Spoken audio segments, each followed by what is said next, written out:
On passe de Vaudrey au Bois du Casier. Figurez-vous qu'un citoyen d'Oudin, originaire de Calimbre, s'intéresse de très près au drame qui a touché le Bois du Casier il y a maintenant 56 ans. À vrai dire, il a passé les 8 dernières années à récolter des documents à propos de cette catastrophe. Nathalie, Roland et Charles Sauvage ont rencontré ce passionné le 8 août très exactement, le jour anniversaire de la catastrophe du Bois du Casier. Francesco De Angelis débarque en Belgique en décembre 1956. Il a alors 10 ans et se rappelle fort bien que l'arrivée de la famille a été retardée de 4 mois à cause de la catastrophe du Bois du Casier. Même s'il ne perd aucun membre de sa famille, ce drame marque à jamais son esprit. C'est beaucoup plus tard qu'il se penchera sérieusement sur l'histoire des faits.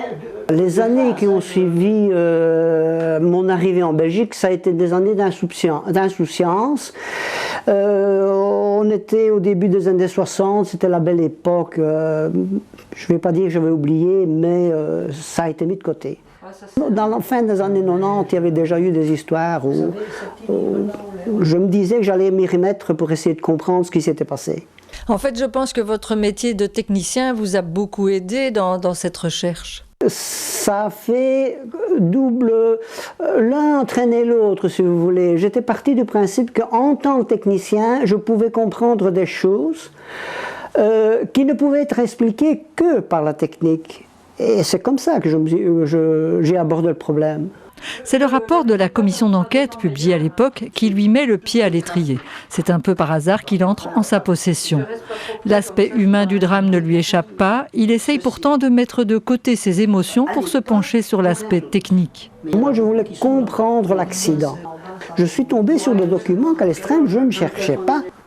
Pendant 8 années, Francesco De Angelis va consulter et rassembler des rapports d'enquête, des témoignages écrits et enregistrés. Il visionne à plusieurs reprises l'émission que la RTBF a consacrée à la catastrophe en 1976.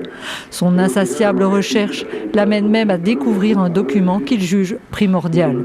Il s'agit du graphique laissé par la boîte noire du puits numéro 2. Rappelons que la catastrophe est provoquée par un incident technique qui bloque l'ascenseur du puits numéro 1. Moi, je ne sais pas si on l'a mis de côté. En tout cas, il n'a pas été exploité à ce moment-là.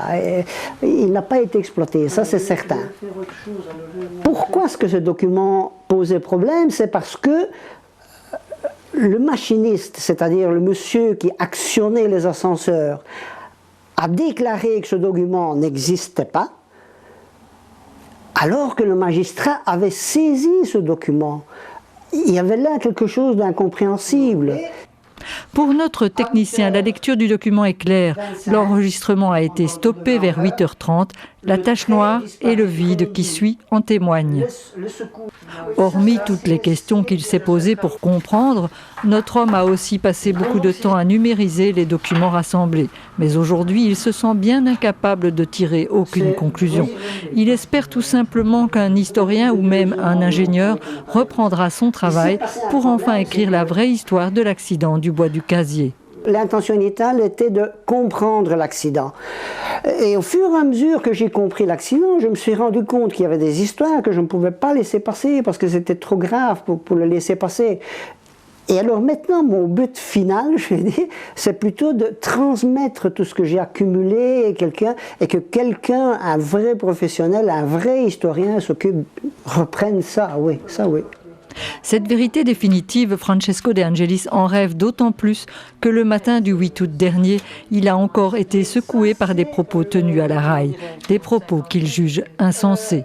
C'est les bons vieux ragots qu'on racontait déjà, j'imagine, en 56, et qu'on retraîne, mais des stupidités qu'à l'extrême, ça ne mérite même pas la peine qu'on en parle, tellement que c'est stupide.